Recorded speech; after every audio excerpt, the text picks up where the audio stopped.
ये देखिए अब हमारे पास है, चलिए देखिए प्रश्नावली 1.2। चलिए देखते हैं प्रश्नावली 1.2 देखते हैं। इसमें क्या कह रहा है, नीचे दिए गए कथन सत्य हैं या असत्य हैं, कारण के साथ अपने उत्तर दीजिए। क्या कह रहा है, प्रत्येक अपरिमेय संख्या एक वास्तविक संख्या होती है। अच्छा, मैंने आपको पहले वीडियो में बताया है कि जितनी भी अपरिमेय संख्याएं हैं, चाहे परिमेय संख्याएं हैं हो चाहे अपरिमेय संख्याएं हो, यानी कि जो हमारी यहाँ पर वास्तविक संख्या जो हमारी होती है, वास्तविक संख्या के ही ये चरण होते हैं, परिमेय और अपरिमेय दोनों प्रकार की संख्याएं वास्तविक संख्या ही होती हैं। तो क्या कह रहा है, प्रत्येक अपरिमेय संख्या एक वास्तविक संख्या होती है। तो प्रत्येक अपरिमेय संख्या एक वास्तविक संख्या होती है, हाँ बिल्कुल सही है, यानी कि पहला हमारा कथन सत्य है। ठीक है, फिर कह रहा है संख्या रेखा का प्रत्येक बिंदु रूट यम के रूप का होता है जहां यम एक प्राकृतिक संख्या है। तो ये बात हमारी दूसरे नंबर की बात हमारी असत्य है। क्या है, असत्य है। क्यों?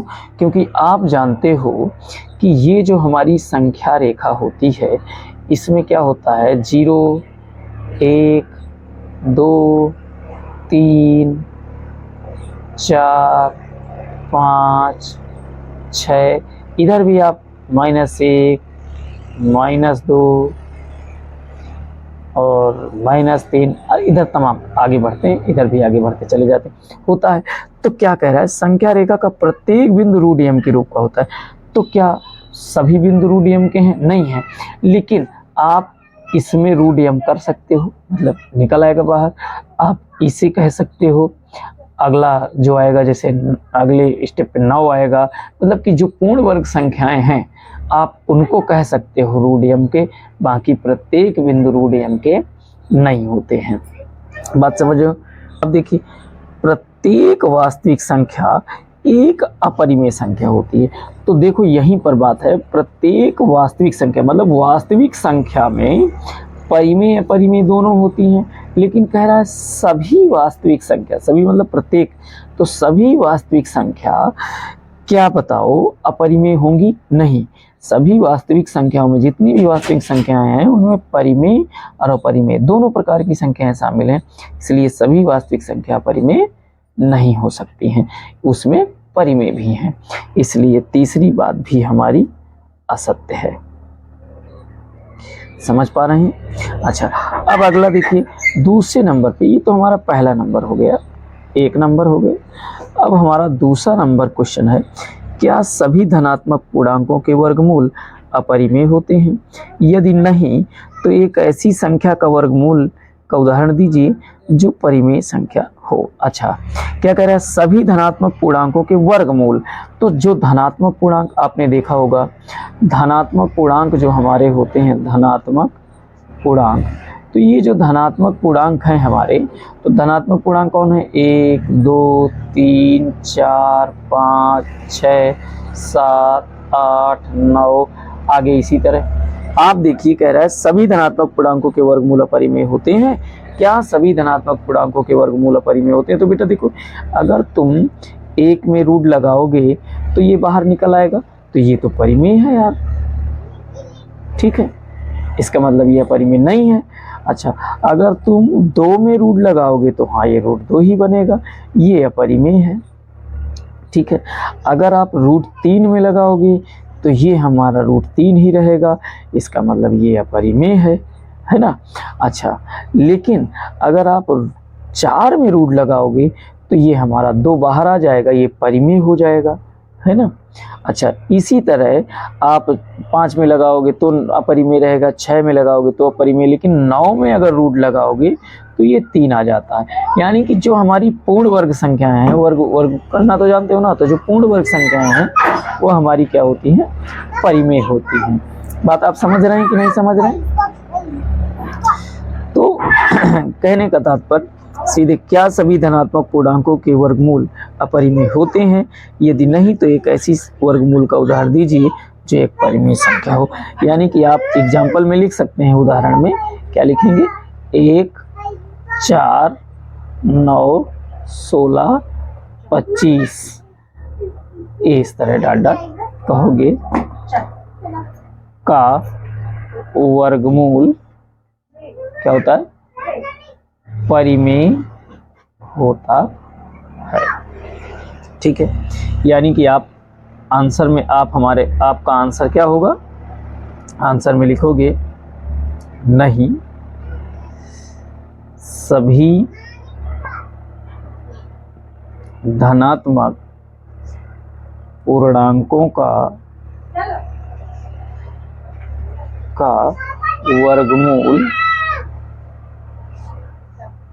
का वर्गमूल परिमेय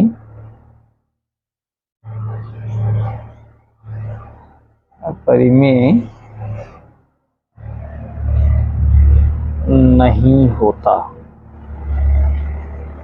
जैसे में आप लिखोगे मोड़ वर्ग संख्याएं, मतलब कि 1, 4, 9,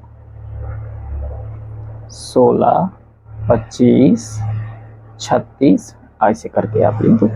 तो यहाँ तक तो मैंने आपको समझाया है, यहाँ तक तो मैंने क्या किया है? समझाया है इस क्वेश्चन को। आपका आंसर दूसरे का ये है। ठीक है, फिर क्या कह रहा है आगे, जरा देखिए।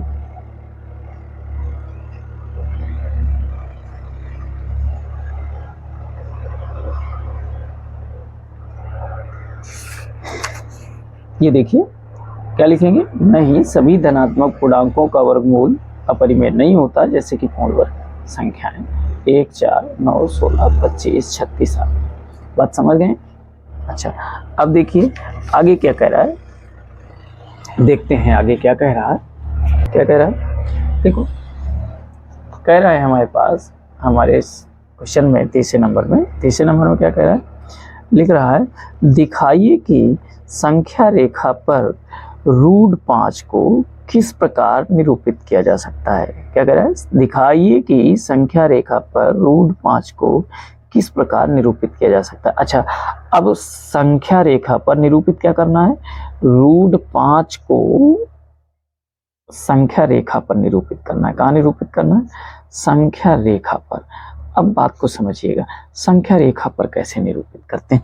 जो भी हमारी यहाँ संख्या लिखी हो, जैसे बात समझिए √5 लिखा है, आप इस संख्या को √5 की संख्या को हम ये बताओ कि क्या हम इसे 4 + 1 में तोड़ सकते हैं? तोड़ सकते हैं, बिल्कुल तोड़ सकते हैं। 4, 1, 5, 5 ही तो है, ये भी √5 है, ये भी √5 है। अच्छा, तो √5 अगर ये है तो इसे हम 4 को हम लिख सकते हैं, क्या लिख सकते हैं? 2 का स्क्वायर अब +1 का स्क्वायर, 1 में बिल्कुल स्क्वायर लगा सकते हैं। तो जरा ध्यान से देखिए, आपने पढ़ा है पाइथागोरस प्रमेय। क्या पढ़ा है? पाइथागोरस प्रमेय पढ़ा है आपने। तो पाइथागोरस प्रमेय में क्या होता है? कर्ण = रूट के अंदर आधार स्क्वायर प्लस लंब स्क्वायर, आपने पढ़ा है। तो आप जरा ध्यान से देखिए, अगर आपने ये पढ़ा है तो कहने का मतलब √5 हमारा क्या है? कर्ण है, और ये हमारा क्या है? आधार है, और ये हमारा क्या है? लंब है। बात समझ रहे हैं? तो अब आप क्या करोगे? आप पटरी प्रकार से एक पेंसिल, पटरी प्रकार लेके पटरी से एक आपको लाइन खींचना है। ये पटरी से आप स्केल से ये आपने एक लाइन खींच दिया। अब इस लाइन पे बराबर दूरियों पर चिन्हांकित करना है, बराबर दूरियों पर। जैसे हमने यहाँ 0 बना दिया, फिर हमने यहाँ पर मान लो 1 बना दिया, फिर बराबर दूरी पर ये कॉलम, बराबर दूरी पर ये कॉलम 2, बराबर दूरी पर ये कॉलम 3। अब हमारे पास ध्यान से देखिएगा, यहाँ पर क्या है, आधार की जगह 2 है, तो हम कितना जाएंगे, 1 2। ये देखिए यहाँ आधार पे 2 है, तो 1 और 2 पे आके हम रुकेंगे। फिर आप देखेंगे लंब कितना है, तो यहाँ पर इस 2 वाले पॉइंट पे 90 अंश का यहाँ एंगल बनाती हुई, कोण बनाती हुई एक रेखा खींच लेंगे। अब हम प्रकार के माध्यम से किसी एक पर भी कोई दिक्कत नहीं, एक पे सुई रखोगे प्रकार की, एक पर पेंसिल रखोगे, चाहे यहाँ सुई यहाँ पेंसिल, चाहे यहाँ सुई यहाँ पेंसिल, चाहे यहाँ सुई यहाँ पेंसिल, मतलब एक के बीच की दूरी को ऐड करना है अपने प्रकार में, और यहाँ प्रकार की सुई रख के और एक के बराबर की दूरी का यहाँ चाप कटा लेना है आपको। तो ये जो चाप कट जाएगा, इस तरह चाप कटेगा, ये जो भी बिंदु होगा ये हमारा इसकी लंबाई का है, 1 की लंबाई को आप फिर इस बिंदु से इस बिंदु को डाट करके ऐसे आप पटरी से मिला लेंगे। जब मिला लेंगे तो फिर आप अपने प्रकार की सुई को यहाँ पर रखेंगे और पेंसिल को यहाँ पर रख के सेट कर लेंगे, और फिर आप एक यहाँ सुई रख के आप ऐसे वृत्त खिंचाएंगे। तो ये जब ये चाप कटाएंगे तो ये जो हमारा चाप कटेगा, ये इस तरह करके ये यहाँ पर ऐसा कुछ चाप कट जाएगा। तो ये संख्या, आपकी संख्या रेखा को जिस भी बिंदु पर काटेगा वो हमारा रूट 5 होगा। बात आप समझ पा रहे हैं कि नहीं समझ पा रहे हैं? ओके, अब देखिए, तो अब इसके बाद फिर आपका चौथा क्वेश्चन है, कक्षा के लिए क्रियाकलाप वर्गमूल सर्पिल रचना। कागज की एक बड़ी शीट लीजिए और अच्छा, तो आपको सर्पिल रचना से खींचना है, जैसे कोई चीज बनानी है तो कैसे बनाते हैं जरा ध्यान से देखिए। देखिए सर्पिल रचना कैसे बनाते हैं, आप को सर्पिल रचना के लिए देखिए ध्यान से, ये सर्पिल रचना कैसे करना है आपको जरा ध्यान से देखिए।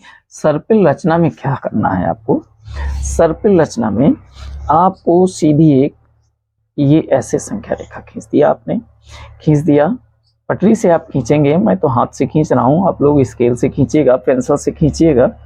तो यहाँ पे आप 0 बनाना है, आपको यहाँ 1 बनाना है। अब ये जो आपका 1 बन जाएगा, फिर आप यहाँ बराबर दूरियों पर ये चिन्हांकित करेंगे, 2 बनाएंगे और यहाँ पर आप 3 बना लेंगे, आगे और भी बना लेंगे आप। तो अब आपका जो सर्पिल क्रिया है, तो आप जो 1 है आपका, एक बिंदु पे आपको 90 अंश का कोण बनाती हुई एक लाइन खींचना है, खींच जाएगी। ये जो लाइन खींच जाएगी, अब आप अपना प्रकार उठाएंगे, प्रकार की सुई को यहाँ रखेंगे, पेंसिल को यहाँ रखेंगे, सुई यहाँ पेंसिल यहाँ, ऐसे इस प्रकार आपको अंकित करना है। फिर नाप लेना है, नाप बन जाएगी, या आप ना यहाँ सुई रख के इसी जगह सुई रखिएगा, सीधा सा फंडा, आप इस जगह पेंसिल प्रकार की सुई रखिएगा, पेंसिल को इस जगह रखिए, यहाँ पे रखने के बाद फिर यहाँ चलाइएगा मत, आप जो है इसको नाप करके, मतलब यहाँ सुई रख के यहाँ पेंसिल रख के सेट कर लीजिएगा। और करने के बाद आप जब करेंगे तो ये यहाँ पर आप कट कर देंगे। जब यहाँ पर आपका कट हो जाएगा तो ये जो हमारा बिंदु बनेगा, इस बिंदु को आपको यहाँ से मिला लेना है। अब जब आप इसे मिला लोगे तो देखिए, एक ये है, इसका मतलब ये आधार है, ये लंब है, तो 1 का स्क्वायर प्लस 1 का स्क्वायर 2 आएगा, इसका मतलब ये हमारा √2 बनेगा। और अगर आप इस पर सुई रखेंगे प्रकार की, यहाँ पर पेंसिल रखेंगे और रख के ऐसे खिंचाएंगे आप, तो ये आपका कुछ ऐसे कट कर जाएगा। तो ये जहाँ पर भी कट करेगा ये आपका √2 होगा, ठीक है। अब देखिए, फिर √3 अगर आपको बनाना है तो √3 बनाने के लिए अब आपको √2 मिल गया ना, तो √2 मिल गया। अब इस बिंदु पर, इस लाइन पर आपको अपना चांदा रखना है, चांदा तो जानते हो ना, आपको अपना चांदा रखना है, या इस लाइन से आपको पटरी प्रकार से ही इस लाइन से 90 अंश का कोण बना देना है। कहने का तात्पर्य मेरा ये है कि जो 90 अंश का कोण मापा जाएगा वो इस तरह मापा जाएगा। बात समझ पा रहे हैं कि नहीं समझ पा रहे हैं? ओके, बिल्कुल समझ आ रही। तो ये जो हमारी रेखा 90 अंश की बन रही है बेटा, इस पर फिर से यहाँ पेंसिल रख के, यहाँ सुई रख के ये दूरी नाप लेना है। नापने के बाद यहाँ पर इस तरह चाप कटा देना है। तो एक का चाप आपको इस तरह यहाँ पर कटा लेना है। जब आप इस तरह एक का चाप कटाओगे तो देखिए √2 है, ये 1 है, √2 का स्क्वायर 2 हो जाएगा, 1 का स्क्वायर 1 आ जाएगा, तो 2 1 3। तो ये इस बिंदु को अब हमको यहाँ से इस तरह मिला लेना है। तो ये हमारा √3 बनेगा। क्या बनेगा? √3 बनेगा। ये हमारा एक ही है। तो अब यहाँ पर आप प्रकार की सुई रखेंगे, यहाँ पेंसिल रखेंगे, और जब फिर आप उसी तरह इसको त्रिज्या मानकर, इसको यानी यहाँ सुई रखेंगे, यहाँ पेंसिल रखेंगे तो ये त्रिज्या बनेगी। तो ये त्रिज्या मानकर आपको इस तरह जब आप वृत्त खिंचाओगे तो ये आपका कुछ इस जगह पे कट करेगा। बात आपको समझ आ रही है कि नहीं आ रही? ये कुछ आपका इस तरह यहाँ पर कहीं कट करेगा। तो ये हमारा √3 होगा। इसी प्रकार आप फिर यहाँ पर एक लंब खड़ा करेंगे। क्या खड़ा करेंगे? यहाँ पर आप लंब खड़ा करेंगे और उसके बाद एक का चाप लगाएंगे। ये यहाँ से जो बनेगा √4 अर्थात 2 बनेगा। और जब आप इसको मिलाएंगे तो आप देखेंगे, यही पाएंगे कि ये यहाँ पर 2 पर कट कर रहा है। फिर आप इस जगह पे लंब खड़ा करेंगे तो आपका √5 बनेगा। इस तरह सर्पिल, हालांकि मैं आपका पटरी प्रकार से किसी दिन एक छोटा सा वीडियो डाल के आपको ये सर्पिल रचना सिखा दूंगा, लेकिन आप यहाँ से भी समझ लीजिए। ओके।